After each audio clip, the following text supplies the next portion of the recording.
ज्ञानाञ्जनशलाकया चक्षुरुन्मीलितं येन तस्मै श्रीगुरुवे नमः। श्रीचैतन्यमनोभीष्टं स्थापितं येन भूतले स्वयं रूप कदा मह्यं ददाति स्वपदान्तिकं।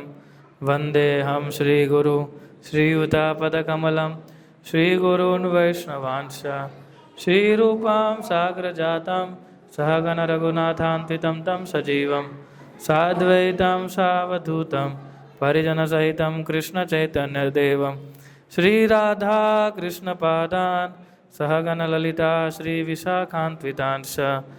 हे कृष्णा करुणा सिन्धु दीनबन्धु जगत्पते गोपेश गोपिका कान्त राधाकान्त नमस्तुते।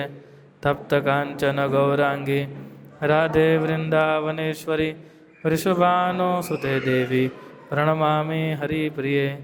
वाञ्छाकल्पतरुभ्यश्च कृपा सिन्धुभ्य एव च पतितानां पावनवेभ्यो वैष्णवेभ्यो नमो नमः।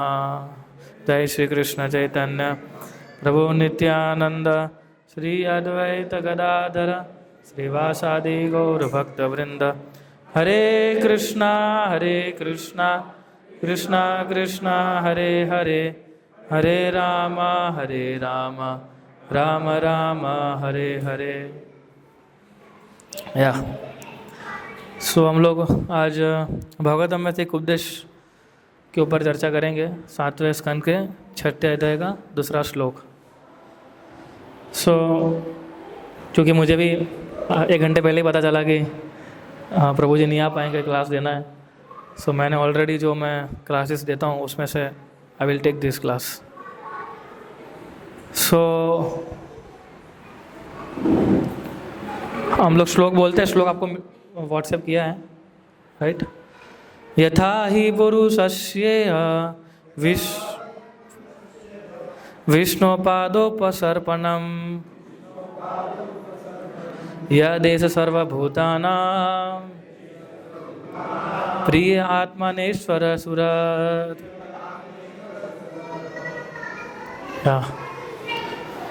सो इसका अनुवाद इस प्रकार से है कि the human form of life affords one a chance return home back to Godhead. Therefore, every living entity, especially in the human form of life, must engage in devotional service to the lotus feet of Lord Vishnu.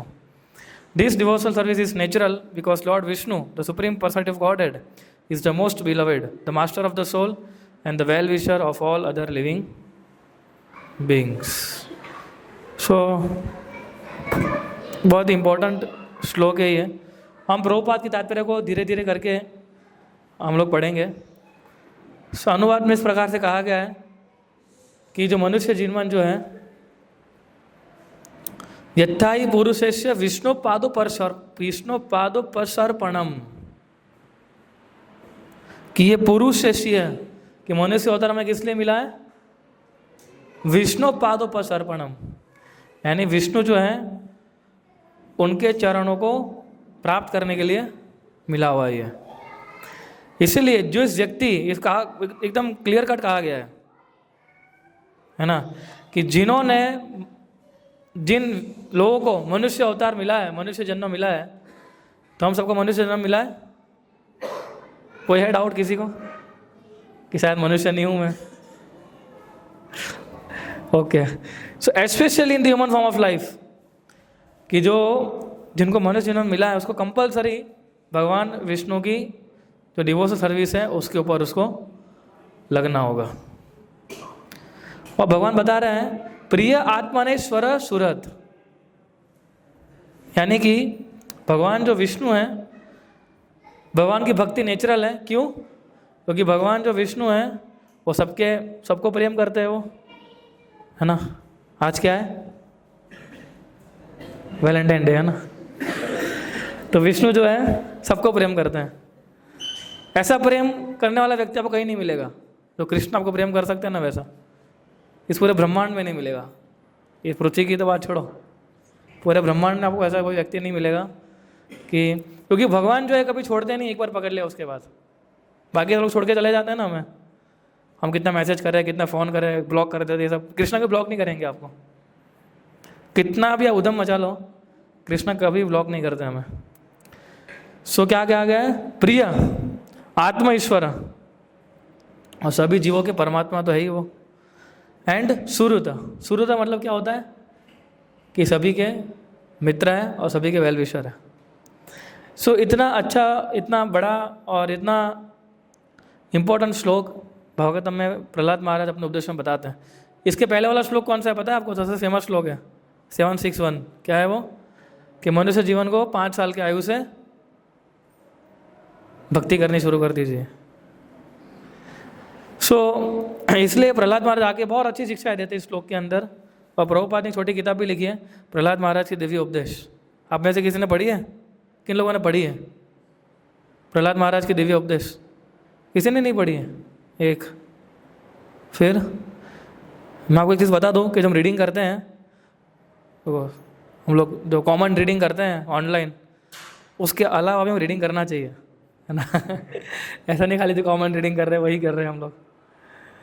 से बहुत important किताब है प्रहलाद महाराज के दिव्य उपदेश, teachings of Prahlad महाराज। तो उसके अंदर प्रभुपाद जी ने काफ़ी सारी चीज़ों इसमें से ली गई है। तो इसी श्लोक के ऊपर हम आज चर्चा करेंगे ज़्यादा।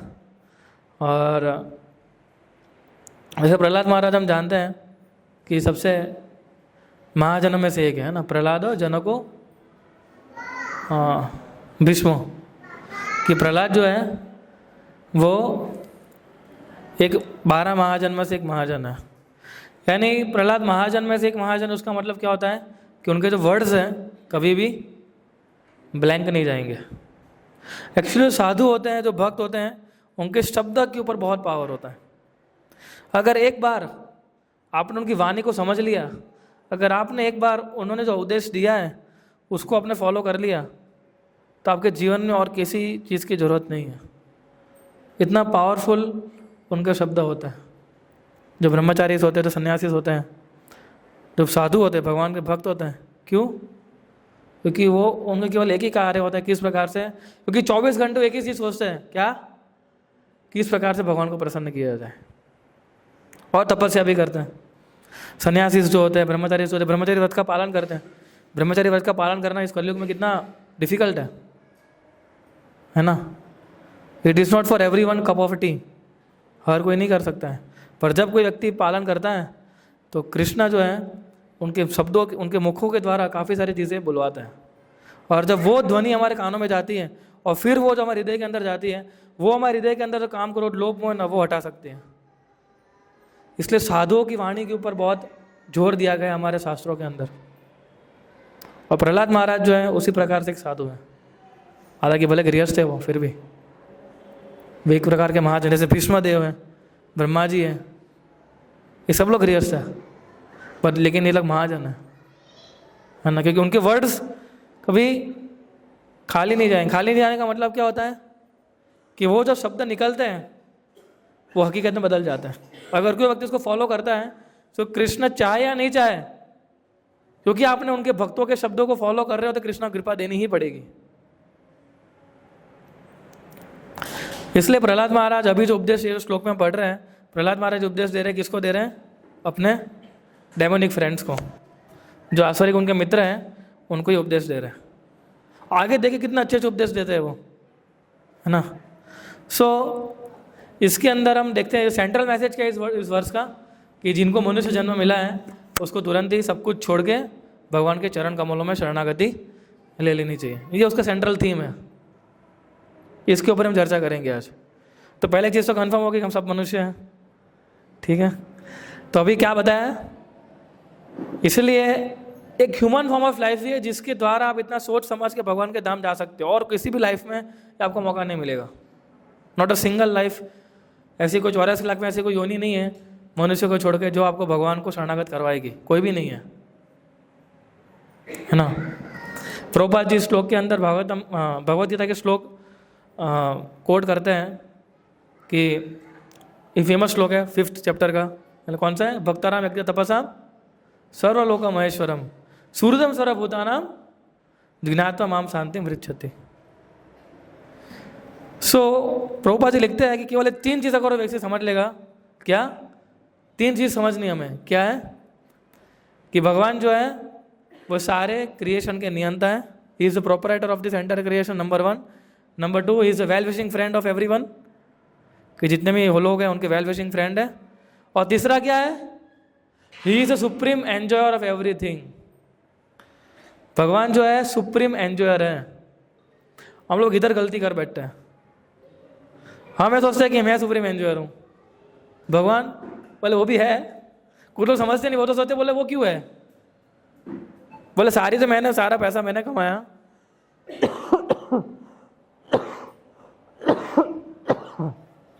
मेरी मेहनत से कमाया, मैंने पढ़ेगी, पर एंजॉयर उनको बोल रहे हो। तो पहले तो लोग समझते नहीं, बोले एंजॉयर तो मैं ही हूँ। कुछ लोग बोले ठीक है आप भी एंजॉयर हो, मैं भी एंजॉयर हूँ, तो वो भी नहीं चला कृष्ण के सामने। तो ही ज्ञात्वा माम शांति मृच्छति, तो ही व्यक्ति शांत और खुश रह पाएगा, वरना वो नहीं रह पाएगा, वरना बहुत डिफिकल्ट हो जाएगा उसके लिए। ज्ञात्वा माम शांति मृच्छति। सो और इस खुशी के लिए ही हम लोग जीवन भर हम क्या करते आ रहे हैं, इस योनि में फंसते आ रहे हैं। हर एक योनि में हमने यही कार्य किया है। क्या किया है?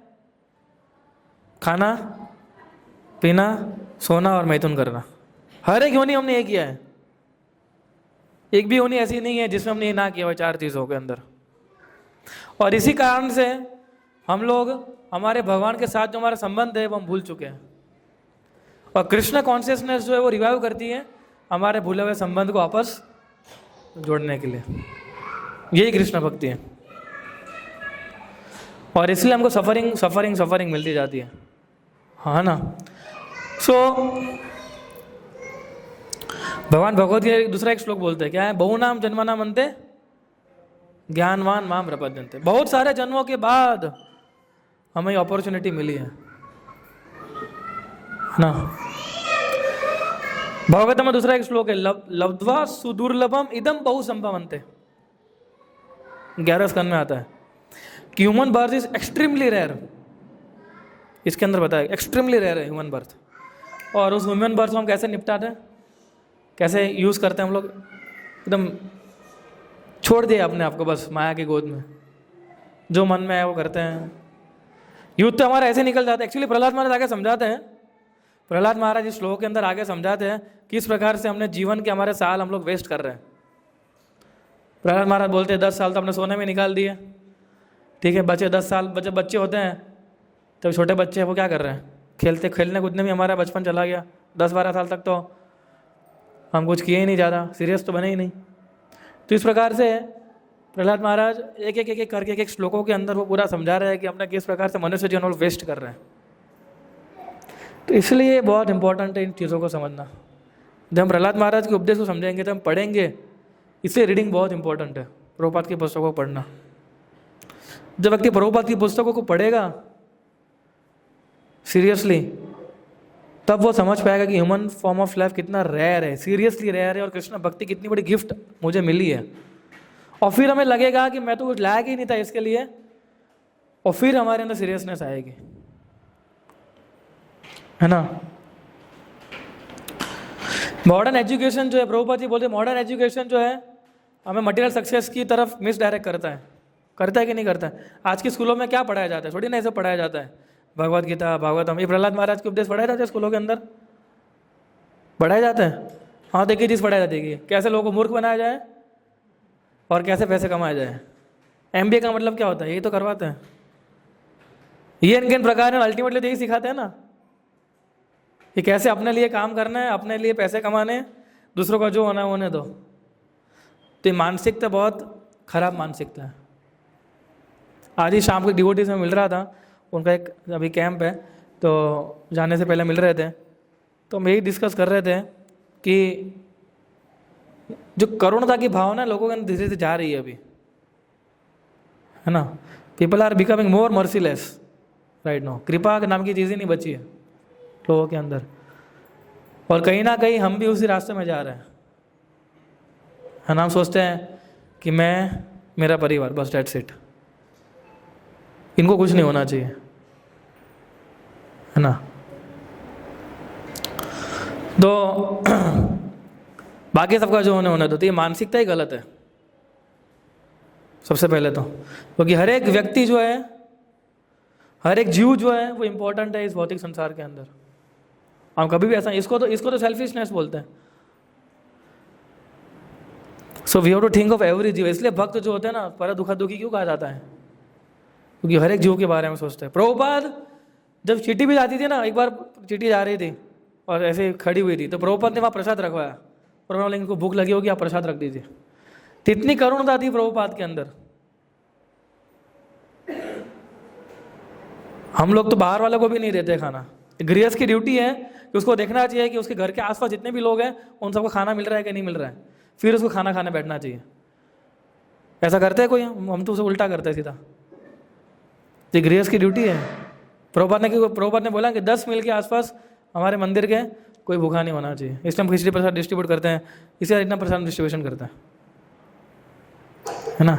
तो ह्यूमन फॉर्म ऑफ लाइफ जो है उसको अगर सही से करना होगा हमें, तो हमें बहुत सारे अच्छे क्वालिटीज़ को डेवलप करना होगा पहले। जब तक हम लोग अच्छी क्वालिटीज़ डेवलप नहीं करेंगे तब तक हम लोग जो है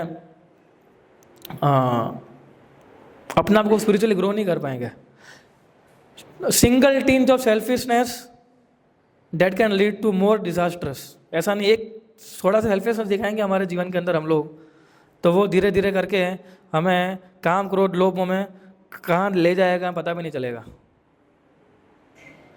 इसलिए प्रभुपाद एक जगह लिखते हैं कि people waste their human birth in sense gratification. ये भी एक प्रकार का सेंस ग्रेटिफिकेशन है। सेंस ग्रेटिफिकेशन का मतलब क्या है? इंद्रिय तृप्ति करना। तो इंद्रिय तृप्ति का एक यही मतलब है कि खुद के बारे में सोचना, दूसरों के बारे में नहीं सोचना। ठीक है, फिर और क्या हो सकता है बताइए?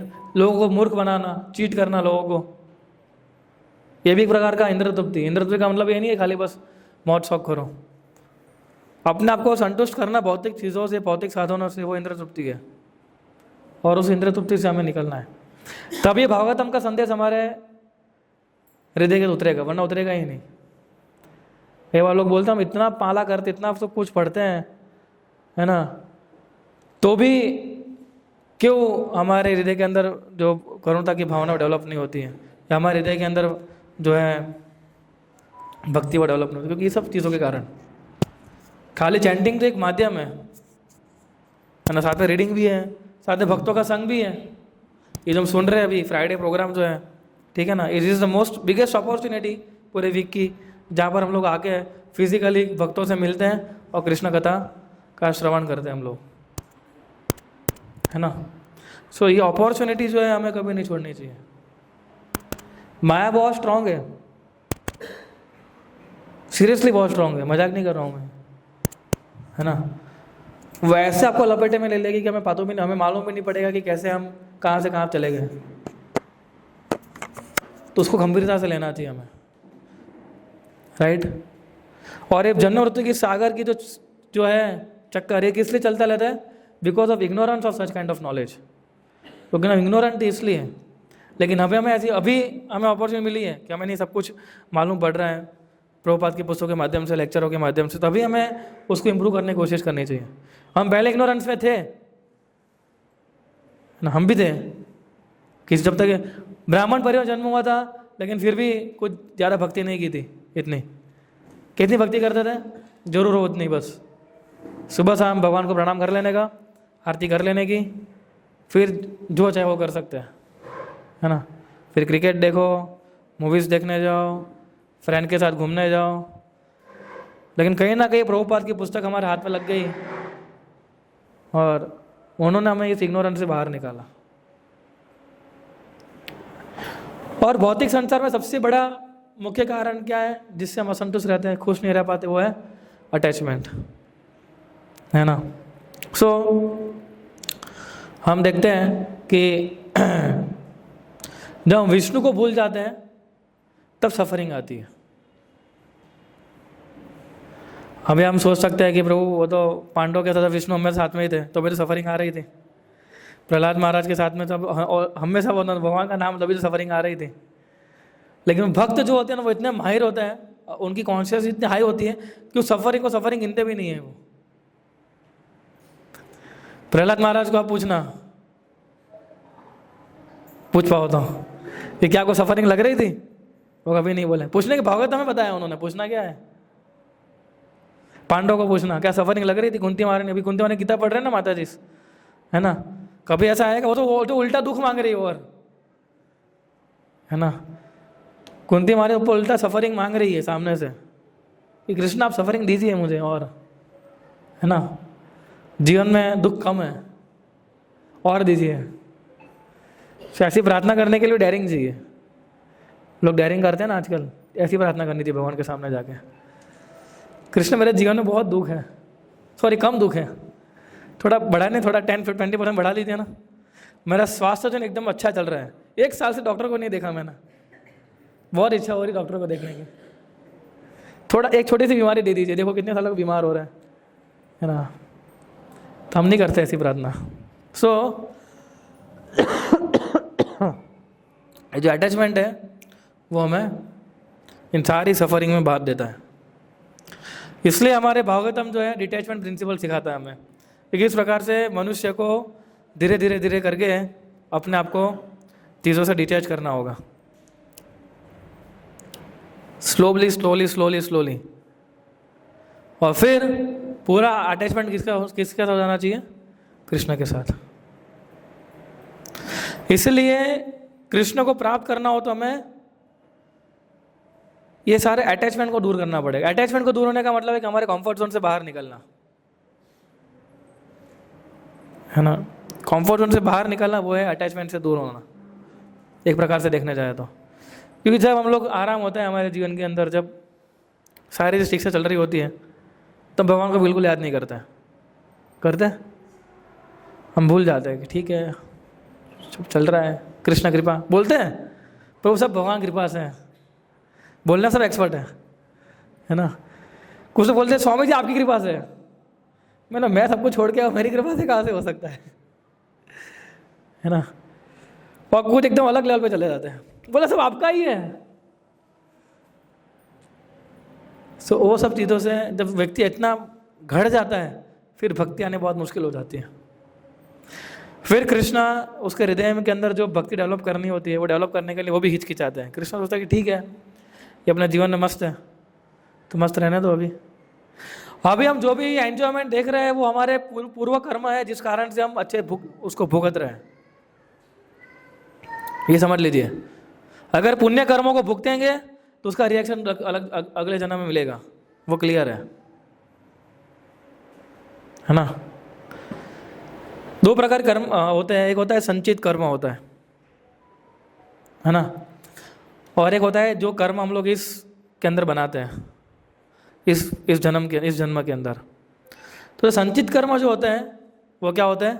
जो हम लोग कर्म लेके हुए आए होते हैं पिछले जन्म से, तो उसको हम चेंज नहीं कर सकते, वो तो भुगतने पड़ेंगे हमें। वो इस जन्म में कई बार लोग बोलते हैं हम इतनी भक्ति करते हैं फिर भी क्यों ऐसा होता है? वो ऐसा इसलिए होता है क्योंकि पूर्व कर्म जो है भगवान उसको मिनिमाइज नहीं करेंगे। कृष्ण ऑब्वियसली ये आपके जो इस जन्म के जो कर्म है उसको आपको मिनिमाइज कर सकते हैं वो, लेकिन संचित कर्म है उसको भगवान जो मिनिमाइज नहीं करेंगे, वो तो भुगतने पड़ेंगे हमें। इसलिए उस कर्मों के आधार पर हमें शरीर मिला है। उस कर्मों के आधार पर कोई सुंदर है, कोई सुंदर नहीं है, किसी का शरीर अच्छा है, किसी का शरीर अच्छा नहीं है, कोई धनी परिवार में जन्म हुआ है, कोई गरीब परिवार में जन्म हुआ है। तो वो जो कर्म हुए हैं मिले हमें, उस कर्मों को हम भुगतेंगे तो हम दूसरा कर्म बना रहे हैं किसके लिए? अगले जन्म के लिए। सो अभी हमें नक्की करना है कि पुण्य कर्मों को भुगतना है कि पुण्य कर्मों को हमें स्पिरिचुअल करना है, वो हमें डिसाइड करना है। अभी हम देखते हैं भाग्य शब्द सुना होगा आप लोगों ने ना, किसके भाग्य में ही है ये, तो भाग्य में है इसलिए भुगत रहा है, लेकिन भाग्य लंबे समय तक नहीं चलता है, भाग्य खत्म भी होता है, उसको भाग्य बोलते हैं ना, जो एक समय शुरू होता है एक समय खत्म हो जाता है। तो भाग्य का जो समय है, अगर उस समय में उसने कृष्ण भक्ति नहीं की है तो क्या होगा? दिक्कत हो जाएगी। फिर कुछ नहीं होगा, फिर वो एकदम अच्छे से मजे करेगा इस जन्म के अंदर। उसको पति अच्छा मिला है, पत्नी अच्छी मिली है, अच्छे बच्चे मिले हैं, अच्छे माता पिता मिले हैं, है ना, लेकिन फिर वही कर्म बदल जाएंगे और फिर से उसको सारे कर्मों का रिएक्शन भुगतना पड़ेगा। ये कर्मों का रिएक्शन छोड़ेगा नहीं हमें। अगर कोई ऐसा सोच रहा है कि मैं कुछ भी कर्म ऐसे करूँगा और मैं बच जाऊँगा, तो ऐसा नहीं होगा, है ना। इसलिए अटैचमेंट जो है उसको हमें, अटैचमेंट को काफ़ी सारे श्लोक हैं, उसको हम चर्चा कर सकते हैं बाद में। लेकिन उसका एक सबसे बड़ा उदाहरण क्या है? भरत राजा। भरत राजा सब कुछ छोड़ दिए थे, लेकिन किससे आसक्त हो गए थे? हिरण से। जी आप, एक हिरण से आसक्त हो गए थे। वो तो भाव भक्ति के स्तर तक पहुंच चुके थे भरत महाराज जो थे। वो तो उस स्तर में भी वो एक हिरण से आसक्त हो गए और उनका पतन हो चुका। तो आसक्ति हमें कहाँ से कहाँ लेके जा सकती है, सोच सकते हो भी आप। एक उदाहरण ही काफ़ी है भरत महाराज का, है ना। तो इसलिए हमें प्रयास करना चाहिए कि हम लोग किस प्रकार से हमारी जो भगवान के विष्णु के साथ जो हमारा रिलेशन है, जो हमारा संबंध है, उसको हम किस प्रकार से फिर से बनाए रखें हम लोग, है ना। ये कृष्ण ही जो है हमारे परम गुरु है, हमारे परम मित्र हैं। हम परम मित्र वर्ड यूज़ करते हैं ना, गुरु जो मेरा परम मित्र है। तो परम मित्र एक्चुअली एक ही है, वो कौन है? कृष्ण है, क्योंकि वो हर एक युग में हमारे साथ रहते हैं, है ना। हमारी खोई रिलेशन कैसे हम लोग रिवाइव कर सकते हैं? ऑब्वियसली भक्ति के माध्यम से, चैंटिंग करने से, रीडिंग करने से, हियरिंग करने से, भक्तों का संग करने से। जब तक हम लोग ये सब कुछ कर रहे हैं तो आसानी से हम लोग भक्ति में की प्रोसेस में जुड़ पाएंगे, और उस प्रकार से हम लोग हमारा रिलेशन जो भगवान के साथ उसको रिवाइव कर पाएंगे, है ना। 3 चीज़ करनी है: कृष्ण कथा सुननी है, उनका नामों का जप करना है, और भक्तों का संग करना है। ये 3 चीज़ अगर कोई व्यक्ति करता है तो कहीं पीछे नहीं हटा। और तीनों चीज़ करनी है। ऐसा नहीं कि मैं प्रोग्राम में नहीं आता लेकिन मैं लेक्चर सुनता हूँ घर पे, मैं प्रोग्राम में नहीं आता हूँ लेकिन मैं रीडिंग तो बहुत अच्छा चल रहा है, वो नहीं चलेगा।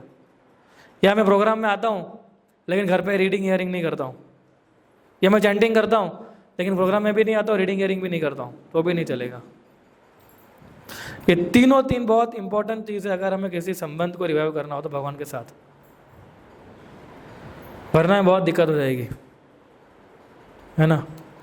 इस भौतिक सुख जो हम जिसके पीछे हम इतने पड़े हुए हैं, जिसके पीछे हमें आतुरता से हम लोग लगे हुए हैं, उस भौतिक सुख को कहीं ना कभी छोड़ना होगा हमें। देखिए अगर हम छोड़ेंगे नहीं तो भगवान ऑटोमेटिकली ले लेंगे, वो तो लेने ही वालों क्लियर है ना। मृत्यु के रूप में वो हर एक चीज़ को ले लेते हैं, कृष्ण जो होते हैं वो, और वो ले लेंगे, उसमें कोई डाउट नहीं है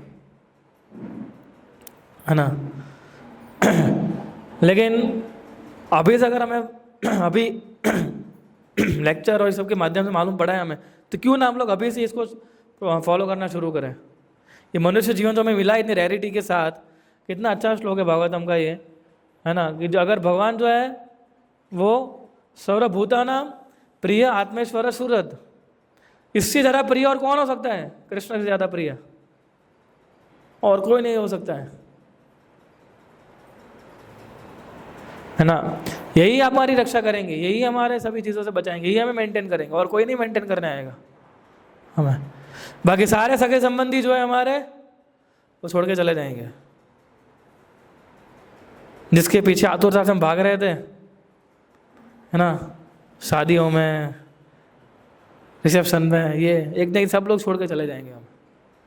खाली कृष्ण है, he will only entertain us, nobody will entertain us. ये हमें दिमाग में बिठा देना है अभी, ना। See there are example of devotees who realize the relationship. ऐसे बहुत सारे एग्जाम्पल हैं जो अपना संबंध भूल चुके थे भगवान के साथ, लेकिन बाद में रिवाइव किए। भागवतम में से बताइए कौन कौन ऐसे एग्जाम्पल है, कौन बताएगा आप में से?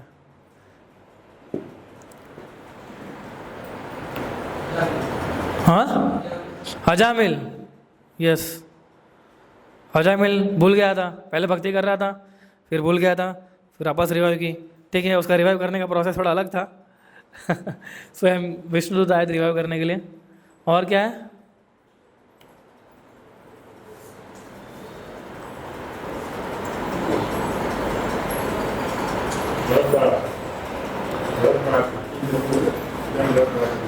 भरत महाराज के उदाहरण ले सकते हैं। ठीक है।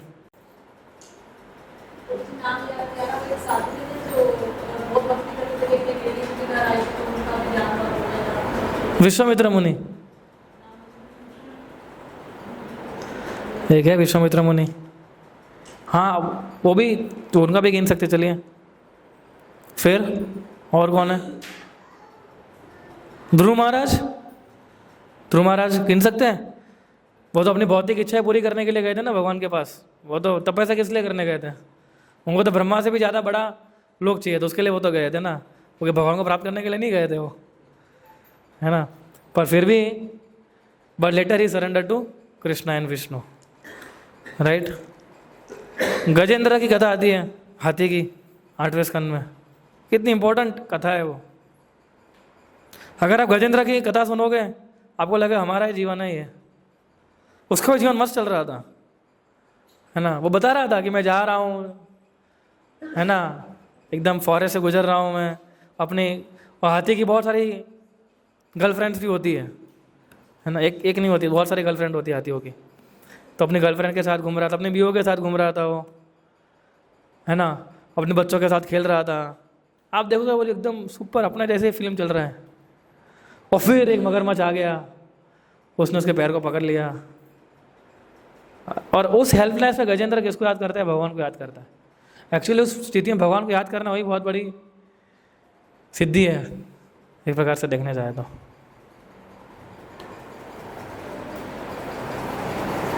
है ना। इसलिए हमें ज्ञान की जरूरत है। अज्ञान से बाहर से निकलने के लिए क्या चाहिए?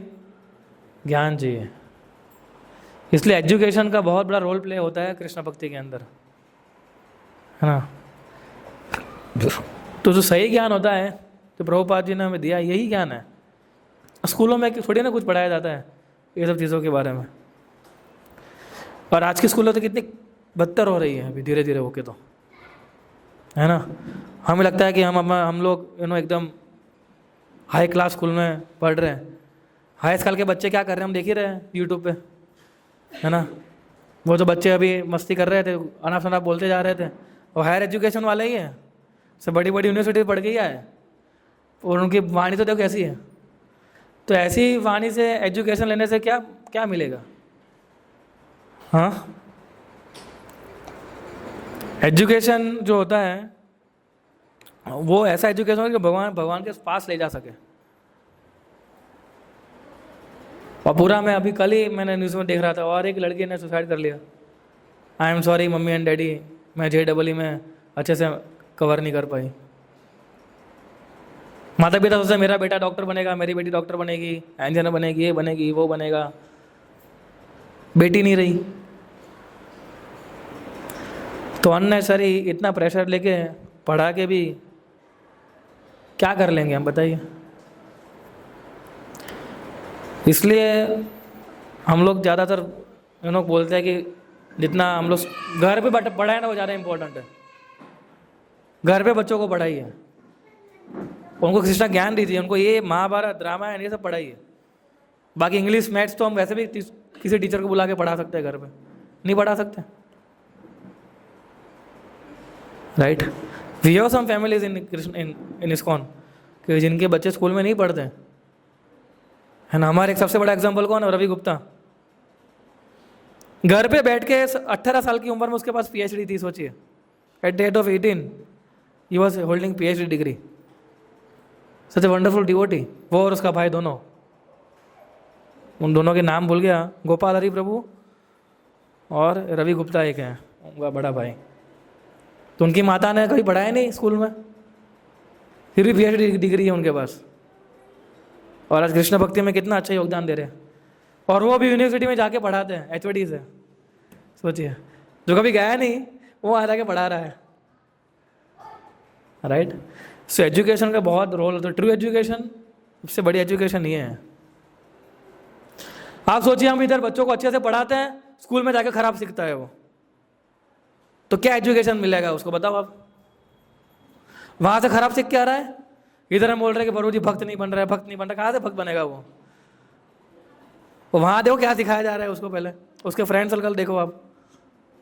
फिर हम बोलते हैं क्यों प्रहलाद महाराज बोले 5 साल की आयु से कभी सोचा है आपने? Why Prahlad Maharaj told at the age from the age of 5 कि हमें इंजेक्ट करना शुरू कर देना चाहिए लोगों के अंदर कृष्ण भक्ति? आप लोग सोचिए थोड़ा, मैं आपको बताऊंगा बाद में ना, थोड़ा अगले एपिसोड के लिए रखते हैं कि क्यों प्रहलाद महाराज ने 5 साल ही बोला, 10 साल नहीं बोला, 8 साल नहीं बोला, 15 साल नहीं बोला, क्यों 5 साल ही बोला? भाई चैट जीपीटी को मत पूछना कि भाई प्रहलाद महाराज 5 years ओनली, है ना। तो श्रील प्रभुपाद का मिशन है ये कि प्रभुपाद चाहते थे कि हर कोई डिवोटी जो है must study and preach Krishna consciousness. हर एक भक्त जो है वो पढ़े इसको और कृष्ण भक्ति को प्रीच करे। आज हम लोग भी पढ़े हुए ना स्कूल में, कॉलेज में, हम कैसे थे देख लीजिए, उससे बदतर हालत है अभी। हमारे समय कैसी हालत थी, उससे खराब सिचुएशन है। मैं जिस स्कूल में पढ़ता था, 2nd स्टैंडर्ड का लड़का है ना, वो 11वें 12वें लड़कों के साथ घूमता था। सोचिए अभी उसको सब आता था। अभी क्या पढ़ रहा है? मैं बोले बड़ा होके क्या करेगा ये, अभी दूसरी में पढ़ रहा है, वो पढ़ रहा था उस समय, है ना। सो इसलिए हमें इस नॉलेज को प्रैक्टिकली एंगेज करना पड़ेगा हमें, कि हम लोग हर रोज भागवतम और भगवद गीता को हर रोज पढ़ना चाहिए। भगवद गीता पढ़ने से हमारी इंटेलिजेंस जो है ना बहुत ही नर्चर होती है। आपको मालूम है ये? भगवद गीता एवरी डे अगर व्यक्ति भगवद गीता पढ़ता है तो उसकी बुद्धि बहुत बढ़ती है। इसलिए बच्चों को भगवद गीता के श्लोक पढ़ाना, श्लोक सिखाना शुरू कर देना चाहिए हमें। बोलते रहना चाहिए हमें श्लोक को भगवद गीता के, तो उससे हमारा बुद्धि विकसित होता है। मेरे महाराज हमेशा बोलते थे अगर व्यक्ति हर रोज भगवद गीता पढ़ता है आधा घंटा भी, तो उसका बुद्धि जो है बहुत अच्छा विकसित होता है। ये बादाम खाने से विकसित होता है, लेकिन भगवद गीता पढ़ोगे तो उससे ज़्यादा विकसित होगा, है ना। हम फिर कोचिंग क्लासेस लेते हैं, ये करते हैं, काउंसलिंग करते हैं। काउंसलिंग करने की कोई जरूरत नहीं, खाली भगवद आधा घंटा पढ़ो, 6 महीना पढ़ के तो देखो।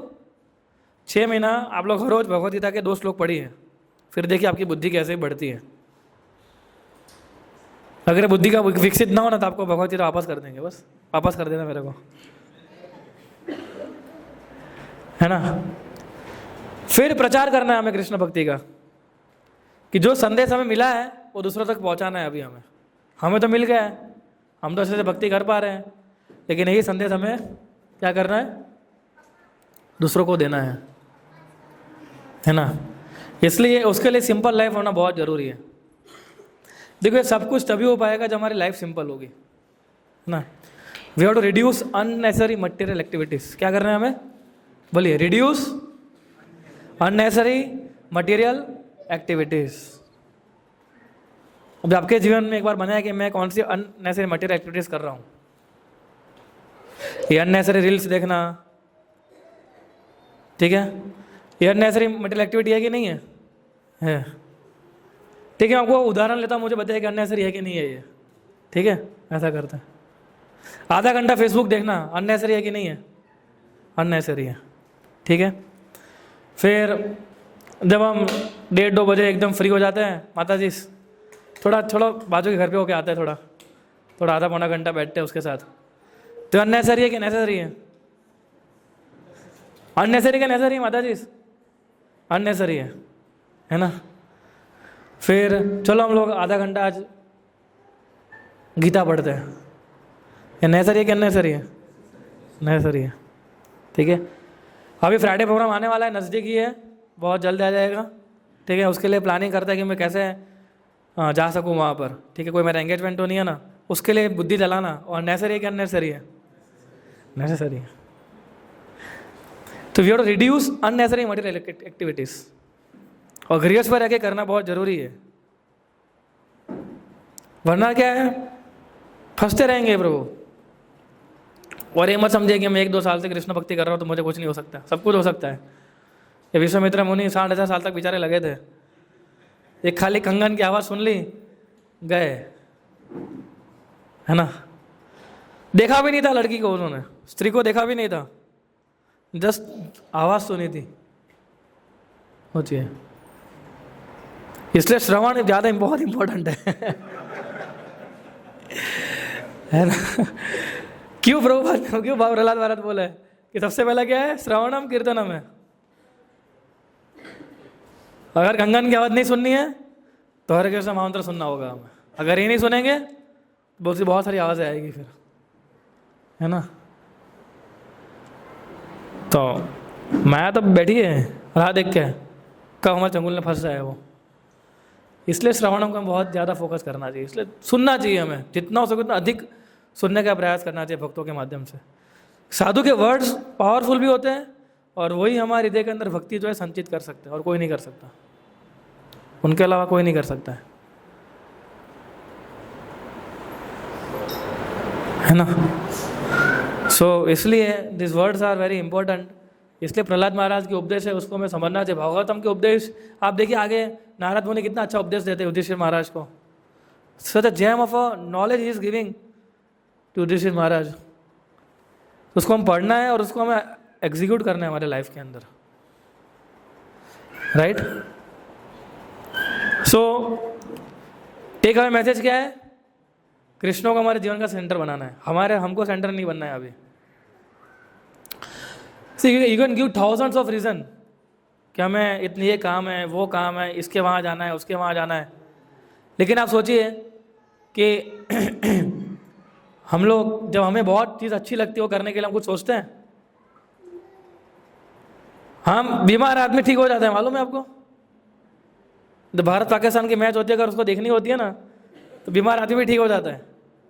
बोले वर्ल्ड कप चैंपियंस ट्रॉफी आ रही है, भारत पाकिस्तान की मैच है, डॉक्टर थोड़ा इंजेक्शन और एक दे दो मेरे को। लेकिन ऐसा उत्साह कि हमारा भक्ति के लिए है, अगर है तो अच्छी बात, अगर नहीं है तो ऐसा उत्साह लाना होगा। जब तक ये उत्साह नहीं आएगा तब तक समझ लेना कि हमारी भक्ति डेवलप नहीं हुई अभी तक। तब तक हमें सोचते हैं कि भक्ति जो है मेरे लिए सेकेंडरी चीज़ है, मेरे लिए प्राइमरी सारी चीज़ें हैं, तो समझ लीजिए कि हम लोग अभी तक ग्रो नहीं हो रहे हैं, अभी बहुत कुछ करना बाकी है। इसलिए हमें कंफर्ट जोन से बाहर निकलना होगा। हम शांति से कोई भक्ति कर ही नहीं पाएंगे, वो पॉसिबल ही नहीं है। कुंती मारी नहीं पागल थोड़ी थे कि जो भगवान को जाके ऐसा मांग रहे हैं। उनको मालूम था कि जब मेरे पास परेशानी होगी तो मैं कृष्ण को अधिक से अधिक मैं उनको प्रार्थना कर पाऊंगी, अधिक से अधिक मैं उनको याद कर पाऊंगी। कुंती महारानी new this, that's why she was asking, that's why she is asking कि नहीं कृष्णा आप मुझे दीजिए ऐसा, है ना। सो कई बार हम लोग ये भी करते हैं, ये क्या बोलते हैं, कंपेयर करते हैं। रोज देखो उनके जीवन के अंदर जितना अच्छा है ना तो वो कर पा रहे हैं, हमारे जीवन के अंदर ऐसा नहीं, हम लोग नहीं कर पा रहे हैं। ऐसा ही नहीं, कृष्णा ने हर एक को इक्वल अपॉर्चुनिटी दी है अपने पास बुलाने के लिए। ऐसा नहीं बोल सकते कि उनके अंदर ये है मेरे अंदर ये है ना वो है ना, ऐसा कंपेयर करने की जरूरत नहीं है। कृष्ण ने हर एक जीव को एक यूनिक चीज दी है, हर एक जीवात्मा को, जिससे वो उनके पास आ सकता है। इतना तो कृष्ण ने सबको दिया ही है, पर उसको कैसे लेना है ना हमें वो समझना है। ये कृष्ण भक्ति है ना। अब देखिए कि जब तक हम लोग इसको नहीं समझेंगे तब तक बहुत मुश्किल हो जाएगी भक्ति में आगे बढ़ने में, है ना।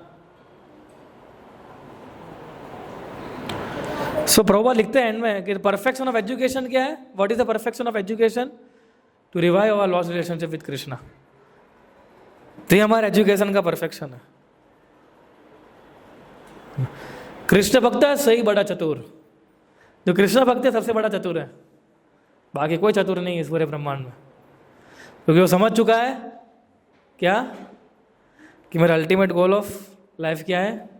कृष्ण ही है और यही है ना। So thank you very much, आप लोगों ने इस श्लोक को सुना और उसको कंटेम्पलेट कीजिए। रिकॉर्डिंग जो हम कर रहे हैं उसको सुनना चाहिए, एक बार सुनने से याद नहीं रहेगा।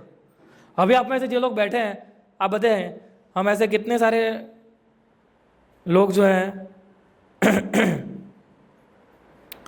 उसमें हमारा जो कॉन्शियस, जो हमारा मन जो था भटक रहा था कि नहीं भटक रहा था?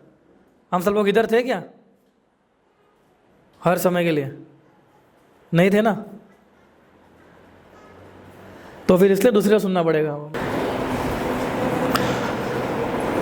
सो कोई प्रश्न किसी का? हम ले सकते हैं। इसलिए मैं जो बता रहा था इसलिए दूसरे सुनना चाहिए हमें, क्योंकि हमारा मन तो था नहीं इधर, अभी 100% तो नहीं था, किसी का भी नहीं था। ठीक है, हम लेक्चर सुनते हैं दूसरे भी जगह पे जा ही रहे थे हमारा मन, तो इसलिए 2-3 बार सुनना चाहिए हमें, फिर नोट्स बनानी चाहिए। मैंने कितने बोला, नोट्स बनानी चाहिए हमें, जो अच्छे पॉइंट्स लगे उसको लिखना चाहिए हमें, राइट। सो कोई प्रश्न ले सकते हैं हम लोग, any question we can take.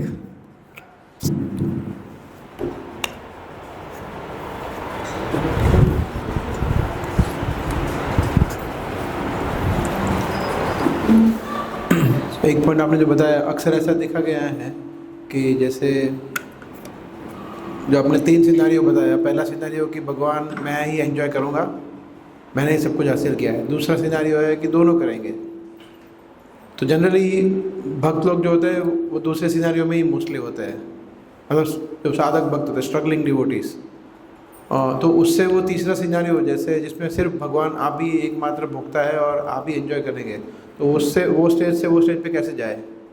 हाँ, तो वो स्टेज पे जाने के लिए उसको बहुत गहन प्रयास करना होगा कि उसको पहले समझना होगा सबसे पहले तो कि मैं कंट्रोलर नहीं हूँ। एक्चुअली जब तक ये नहीं आएगा तब तक बहुत मुश्किल है। क्या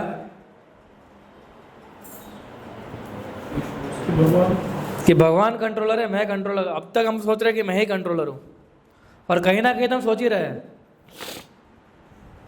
समोर other we are thinking that मैं नियंता हूँ इस भौतिक संसार का, और मेरे कारण सब कुछ चल रहा है। इसलिए हम लोग, इसलिए उस कॉन्शियसनेस के कारण हमारे अंदर एंजॉइंग मेंटेलिटी आती है, क्योंकि मैं कंट्रोलर हूँ, इसलिए एंजॉय कौन करेगा? मैं ही करूँगा। इसलिए सबसे पहले समझना होगा कि मैं कंट्रोलर नहीं हूँ। कंट्रोलर कौन है? वो कृष्ण है। वो हमें समझना होगा सबसे पहले, और वो समझने के लिए क्या करना होगा? फिर से ही लेक्चर सुनना है, भक्तों का संग करना है, पर्सनल एसोसिएशन करना है भक्तों का, निजी संग बोलते हैं उसको, है ना। किसी भक्त का हमें पर्सनल संग लेना है, राइट, वो हमें करना चाहिए।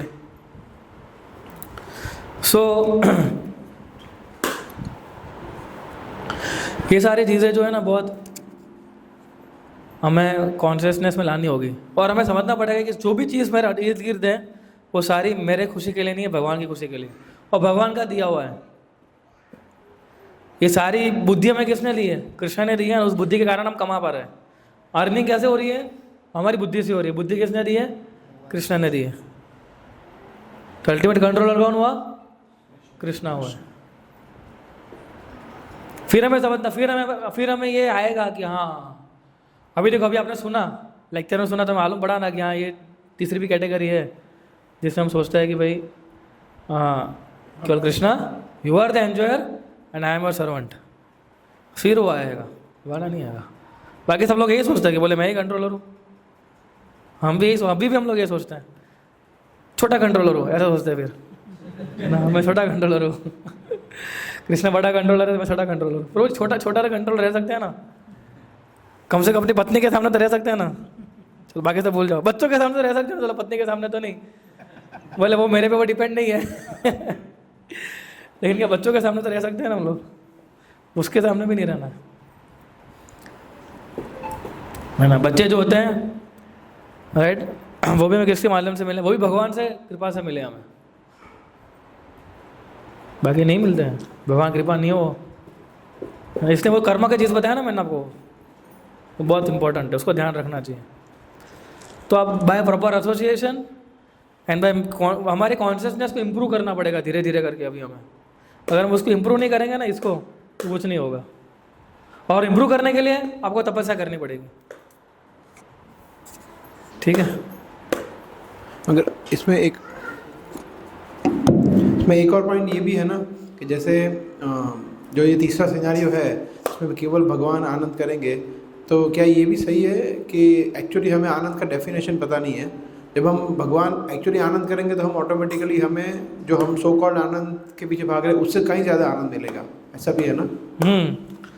तो आनंद की डेफिनेशन हम सोचते हैं कि नहीं, मेरे पास गाड़ी होना, बंगला होना, घर होना, अच्छी पत्नी होना, अच्छे बच्चे होना, यही मेरे लिए आनंद है। तो ये आनंद का डेफिनेशन ये नहीं है।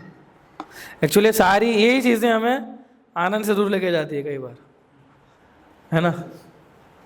असली आनंद क्या है? इसलिए परमानंद किसको बोलते हैं? ऐसा एवर लास्टिंग ब्लिस। आनंद का मतलब क्या होता है?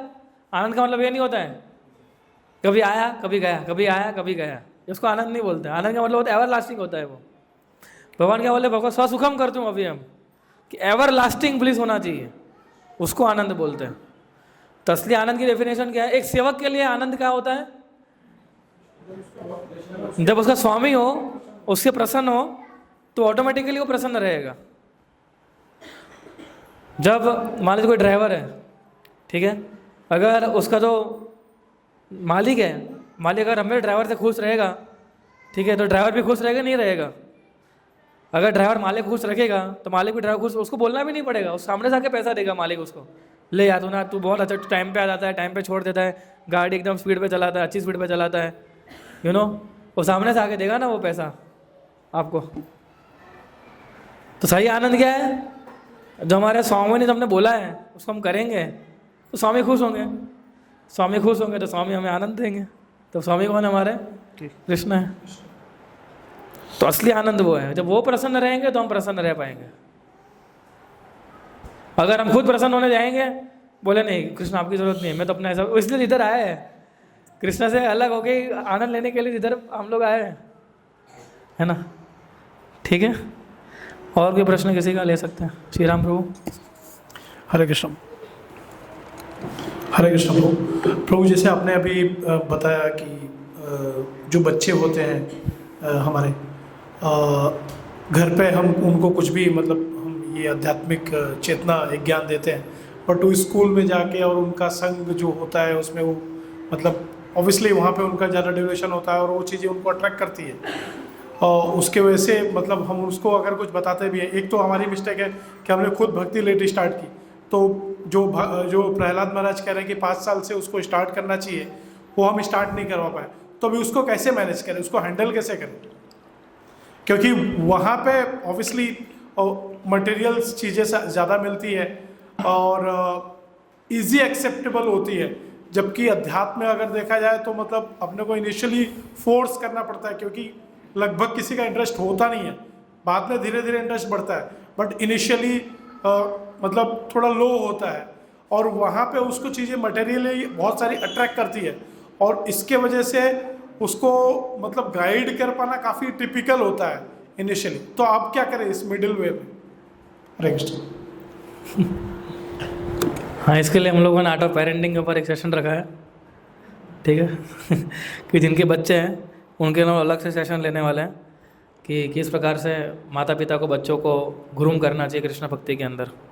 लेकिन आपने जो उत्तर प्रश्न पूछा उसका उत्तर मैं तो संक्षेप में दूँ तो आइडली कैसा है, आइडली होना चाहिए कि हमें उससे फिर जब से मालूम पड़ता है तब से हमें उसको क्या करना चाहिए, उसको संगति से अवॉइड करवाना चाहिए। पर इतना फेथ नहीं है हम पे, हमारे अंदर। आइडली सिचुएशन क्या है कि उसको उस जगह से ही निकाल देना चाहिए। This is the best way, ठीक है। सबसे बेस्ट तरीका तो यही कि उसको भेजो ही मत। हमको मालूम है कि वहाँ क्या हो रहा है, फिर भी हम भेज रहे हैं उसको। ऐसा तो नहीं है कि हमें मालूम नहीं है ना। तो आइडल सिचुएशन क्या है, उसको भेजो ही मत। पर हम सब लोग आइडल फॉलो नहीं कर पाते हैं, ठीक है। कर पाएंगे? नहीं कर पाएंगे। मैं वही पे उसी पे आ रहा हूँ अभी तो मुझे मालूम हर कोई नहीं कर पाता है। करते हैं, ऐसे डिवोटीज हैं इन आवर यूथ। 3 लोग की शादी हुई अभी रिसेंटली 3 साल के अंदर, और they all have kids and they are not going to send their kids in school. हाँ, तीनों के बच्चे हैं अभी, तीनों में से एक ही बच्चों को स्कूल में नहीं भेजने वाले वो लोग। तो ऐसे भी लोग हैं, ऐसा नहीं है कि ऐसे लोग नहीं हैं, आप समझे ना। सो अभी जस्ट हम लोग डिस्कस कर रहे थे, 10 दिन पहले वो लोग मिलने आए थे, तो वो लोग बोला कि ब्रो हम लोग ने फाइनल कर दिया अभी कि हम लोग घर पे पढ़ाएंगे। बोले भेजना ही नहीं है।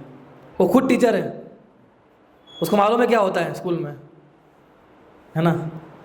सो लेकिन जब हम ऐसा नहीं कर पाते हैं, राइट, तो फिर हमें ज़्यादा उसको भक्तों के संग में डालना चाहिए, उसको समझाना चाहिए कि भाई जो तू वहाँ करने जा रहा है वो केवल और केवल जो है हमारा जीवन निर्वाह करने के लिए जा रहा है, वो सीखने के लिए जा रहे हो, है ना। लेकिन हमारा असली कार्य क्या ये है, उसको भक्तों से ज़्यादा संग करवाइए, आपका नहीं सुनेगा वो। एक्चुअली को बच्चे की एज अलग अलग होती है, 5 साल, 10 साल, 12 साल, और 1 साल के बाद, एक एज के बाद आप बोलने जाओगे तो आपका उल्टा ही करेगा वो, ठीक है ना। तो फिर हमें उस समय क्या करना पड़ता है, किसी दूसरे को सामने खड़ा रखना पड़ता है ना, कि प्रभु आप इनको समझाइए अभी। तो वो उसकी बात को नहीं टालेगा, माता पिता की बात को शायद टाल सकता है, लेकिन बड़ों की बात को शायद नहीं टाले वो, है ना। तो उस केस में हमें क्या करना चाहिए, भक्तों के ज़्यादा संग करवाना चाहिए और पेशेंस रखना पड़ेगा हमें। अगर हमें सोचेंगे कि आज मैं कृष्ण भक्ति मिल गई है, मेरा बच्चा भी 15 साल का ही है, उसको मैं तुरंत इसको एकदम सुपर कृष्ण भक्त बना देता हूँ, तो हम क्या करते हैं, उसके ऊपर ठोपते हैं सीधा, भले बैठ 1 घंटा भगवत गीता पढ़नी पड़ेगी अभी तुझे, उसको वो पढ़ाई करने में इंटरेस्ट नहीं है स्कूल की, और आप बोल रहे हो भगवत गीता पढ़ने बैठ। तो सोचिए आप कहाँ से पढ़ेगा वो भी 1 घंटा, राइट। तो उसको धीरे धीरे पेशेंटली कीर्तन है, जहाँ भक्ति में उसका इंटरेस्ट आ रहा है वो देखना पड़ेगा हमें। तो उसको सबसे पहले तो कि जो भक्ति की चीज़ों में कहाँ इंटरेस्ट आ रहा है, तो वहाँ से ला लिए, फिर फिलोसॉफी डालिए, और फिर वो बाहर निकलेगा। तो ये सेकंड ऑप्शन है ना, कि उसको हम लोग प्रयास करेंगे कि भक्तों के ज़्यादा संग में आए, कीर्तन सुने, ठीक है। और घर के अंदर में ध्यान रखना चाहिए कि चैंटिंग करे कम से कम वो, ठीक है, कुछ राउंड्स, 1-2 राउंड कम से कम माला करे वो, ठीक है। प्रेम से समझाना है हमें, झाड़ना नहीं है। भक्ति फोर्सफुली नहीं की जा सकती है, किसी को भी भक्ति फोर्सफुली नहीं की जा सकती, भक्ति हमेशा प्रेम से दी जाती है ना। तो प्रेम थोड़ा बोलना चाहिए। लेकिन माता पिता वो 2 लोग होते हैं, तो कैसे करना चाहिए, अगर एक लाठी भी चाहिए, प्रेम भी चाहिए, दोनों चीज़ चाहिए ना। प्रभुपाद भी ये प्रिंसिपल अपना देते हैं, है ना। प्रभुपाद जहाँ प्रेम होता था बहुत प्रेम करते थे शिष्यों के साथ, लेकिन जहाँ बोलना होता था वहाँ झाड़ भी देते थे वो। 1 सेकंड के लिए प्रभुपाद सोचते नहीं थे वो झाड़ने से पहले लेकिन जहाँ प्रेम देना होता था वहाँ प्रभु अटमोस्ट प्रेम देते थे उनके शिष्यों को, है ना। तो ये कॉम्बिनेशन को अपना ही है, ठीक है। बाकी का मैं उस समय बताऊँगा जब हम सेशन लेंगे तब। मैंने आइडल सीनियर बताया, मेरे सीनियर बताया, राइट।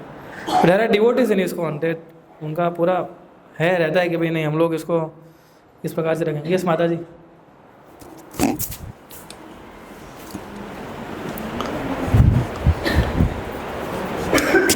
हरे कृष्णा। माइक चालू करो।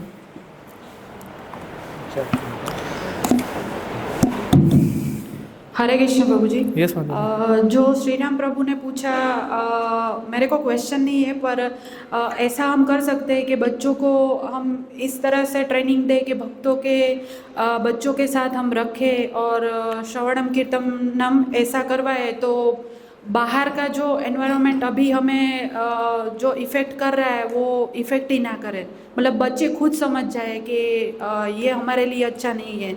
ऐसी ट्रेनिंग हम दे सकते हैं बच्चों को। हाँ, मैं वही बता रहा था कि अगर हम लोग, दूसरा ऑप्शन नहीं है कि हम लोग भक्तों के संग में रखें उनको, ठीक है। उनका खाना जो है वो इम्प्रूव करें, एटलीस्ट हम ये मेक श्योर करें कि जो प्रसाद ले रहा है घर का ही खाना खाए। स्कूल में जाके दूसरे अपना टिफ़िन दूसरे को दे दे, दूसरा का टिफ़िन खुद खा ले, ऐसा नहीं करें, है ना। तो वो तो है ही है। सो ये सब चीज़ों के ऊपर हम लोग जब ध्यान देंगे, है ना, तो हम लोग उसको आसानी से कर पाएंगे। क्योंकि देखो वहाँ का एनवायरनमेंट हमारे कंट्रोल में नहीं है आपके कंट्रोल में? स्कूल का फ्रेंड कंट्रोल आपके कंट्रोल में नहीं है। स्कूल में जाके बच्चे क्या करते हैं वो पेरेंट्स को भी 9-9, 10-10 महीनों की बात मालूम पड़ता है। मालूम है आपको? मालूम भी नहीं पड़ता है। हमारे एक लड़का था अभी 10 महीने का, पिता को मालूम पड़ा कि 10 में से 3 महीने स्कूल ही नहीं गया है वो। सोचिए आप, माता पिता क्या सोच रहे हैं, बोले मेरा बेटा एकदम स्कूल में जाता है, पढ़ता है और एवरेज पास हो जाता है सभी पेपर में। वो मेक श्योर करता है कि पास हो जाने का ताकि वो डाउट ना करे, है ना। तो वो हमारे कंट्रोल में नहीं है। और अभी सिचुएशन बहुत ख़राब होती जा रही है, मैं सीरियसली बता रहा हूँ। जो मैं नहीं बोलूँगा न्यूट्रलाइज हो जाएगा, क्योंकि वो खुद भी अपने कर्म लेके आया है, वो भी भूलना नहीं चाहिए हमें, है ना। वो खुद के भी ये सब जो है खेल रहे हैं अभी, वो खुद की कर्म लेके आया है। आप ये मत सोचो कि आप जैसे ट्रेन कर रहे हो इसलिए हमेशा बताता हूँ कि 9-10 साल तक आप बता ही नहीं पाओगे कि बच्चे जो है आप अच्छे से ग्रो हो रहे कि नहीं हो रहे। आपको एक्चुअल मालूम पड़ेगा 12-13 साल के बाद ही, क्योंकि 8-9 साल तक है ना कभी आपके सामने नहीं बोलेंगे, बोलते कभी सामने नहीं बोलोगे, है ना गौरव ब्रो। अब सिद्धार्थ को बोलो जरा बैठ जा, सिद्धार्थ बैठ जाएगा। वही सिद्धार्थ को आप 14 साल के बाद बोलो सिद्धार्थ बैठ जा, तो बिठा देगा। राइट। सो ये एज का फर्क पड़ता है ऐसा। तो फिर 12-13 साल के बाद हमें अलग प्रकार की ट्रेनिंग देनी पड़ती है बच्चों को, जो हम 5 साल के बच्चों को नहीं दे पाएंगे, है ना। तो बहुत बड़ा विषय है बच्चों को ट्रेन करना। हमने इसलिए हमने एक प्रॉपर अलग ही सेशन रखा है इसका, राइट। उसके हम समझेंगे प्रोज एंड कॉन समझेंगे, ठीक है। आइडियल सिचुएशन क्या है, हम क्या कर सकते हैं इसके अंदर, ठीक है।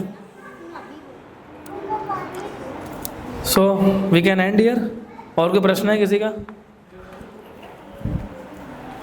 माता जी, दीपिका माता जी। हरे कृष्णा प्रभु जी। प्रभु जी, जैसे आपने बताया कि हम बच्चों को मतलब बाहर भेजते हैं तो उनमें काफ़ी डिफरेंस आ जाता है, तो हम घर पे भी रख के पढ़ा सकते हैं। तो प्रभु जी मेरा एक प्रश्न है, मैंने देखा भी काफ़ी लोग ऐसा करते भी हैं, पर हम कब तक मतलब बच्चे को घर पे ही रख के बाहर के एनवायरनमेंट से एक तो बचा पाएंगे, दूसरा कि जो हमारा सिस्टम है मतलब उनको आजीविका के लिए तो बाहर निकलना पड़ेगा। तो जो एजुकेशन सिस्टम है, जैसे आपने कहा पीएचडी, वो जो बच्चे थे दोनों उन्होंने पीएचडी किया, तो वैसे ही ये बच्चे अगर घर पे रहते हैं तो इनके लिए भी कोई सिस्टम हो कि ये भी अपनी मतलब आगे की जो एजुकेशन है उसको भी कंटिन्यू कर पाएँ, क्योंकि इनको बाद में तो इसी समाज में मतलब अपनी आजीविका के लिए तो जाना ही है। या हम कोई सिस्टम डेवलप करें ऐसा, अब गुरुकुल जैसे पहले चलते थे, घर पे रह के हम गुरुकुल शायद वो वाला नहीं दे पाएंगे उनको शिक्षा। ये देखिए एक्चुअली उसके लिए क्या है, थोड़ा हमारा कॉन्शियसनेस के ऊपर बहुत सोचना पड़ेगा हमें। सबसे पहले हम ये सोचते हैं कि वो स्कूल में जाएगा, कॉलेज में जाएगा तो उसकी जीविका चलेगी। उसकी जीविका उससे नहीं चलती है, उसकी जीविका कृष्णा चलाता है। कृष्णा अपना जीवन चलाएगा ना, कॉलेज अपना जीवन थोड़ी चलाएगी। आज मेरा जीवन कौन चला रहा है? कॉलेज थोड़ी चला रही है। कॉलेज में पढ़ा हो तो कुछ भी नहीं कर रहा हूँ मैं अभी, तो is maintaining me, Krishna is maintaining me, Krishna is protecting मी। तो जब हम सोचते हैं कि नहीं मेरा बच्चा स्कूल में पढ़ेगा, कॉलेज में पढ़ेगा, तो ही वो आगे जाके, आज जो कॉलेज स्कूल में पढ़ रहे हैं वो सारे एम्प्लॉयड है कि सारे के सारे एम्प्लॉयड है? कितने सारे अनएम्प्लॉयड भी तो है ना, है कि नहीं है? क्या सारे बच्चे स्कूल और कॉलेज में पढ़ के बाहर निकलते क्या सब खुश हैं? नहीं है। तो हम कैसे सोच सकते हैं कि हम स्कूल कॉलेज में पढ़ाने जाएंगे तो सब बच्चे जो है हमारे खुश रहेंगे? एक्चुअली कृष्णा जो है ही इज अवर मेंटेनर। अभी सोचा कि तो प्रैक्टिकल आंसर नहीं है अभी ना, थोड़ा प्रैक्टिकल आंसर चाहिए ना। ये तो क्या है, बोले ये तो हवा में जा रहा है, कृष्णा मेंटेन करेंगे, कृष्णा मेंटेन नहीं किए तो है ना। तो सबसे पहले क्या है, सबसे पहले इसलिए मैं कि आपको ऊपर से नीचे लेके जाता हूँ, तो we have to make sure अवश्य रक्षी भी है कृष्णा, ये विश्वास रखना पड़ेगा हमें, कृष्ण अवश्य हमारी रक्षा करेंगे। दूसरा, ऐसा नहीं है, अभी तो प्रैक्टिकल बताता हूँ आपको मैं, ऐसा नहीं है कि हम होम स्कूलिंग करते हैं या ऐसा कुछ करते हैं तो वो उससे बच्चे जो है आगे नहीं पढ़ पाते, वो भी पढ़ पाते हैं अपने हिसाब से, वो भी एग्जाम्स देते हैं, वो भी सब कुछ करते हैं, राइट। अगर आपको वैसा करना वो भी कर सकते हो। मैं ऐसा नहीं बोल रहा हूँ स्कूल में नहीं पढ़ाना चाहिए, है ना, पढ़ाना चाहिए, पढ़ाई के खिलाफ नहीं हम लोग, है ना। एजुकेशन के पूरे बिलीव करते हैं, ऐसा नहीं है, पर रियल एजुकेशन मिलना चाहिए उसको, है ना। बाकी आप देखिए, अगर हमारे पास ऐसा गुरुकुल नहीं है, हमारे पास अगर ऐसा सेटअप नहीं है, तो उसका मतलब क्या ये होता है कि हम फिर हमारे बच्चों को कहीं भी भेज दें? ऐसा तो नहीं होता है ना। ठीक है, हमारे पास सेटअप नहीं है तो उसका मतलब थोड़ी ना ऐसा होता है कि हमारे बच्चों को कहीं पर भी भेज दें, राइट। सो ये फेथ होना बहुत ज़रूरी है। एंड देयर आर डिवोटीज, मैं मजाक नहीं कर रहा हूँ, मैं अभी आपके रिजल्ट एग्जाम्पल बताया ना मैंने आपको, लोग इन दोनों ने डिसाइड किया है, अभी देखेंगे कहाँ तक उनका चलता है, राइट। उनके लिए भी नया है पूरा, तो वो हो जाता है फिर आगे जाके। सबसे इम्पोर्टेंट क्या होता है कि शादी हो जाए, अपने घर का निर्वहन करे, वो सबसे इम्पोर्टेंट यही है, राइट।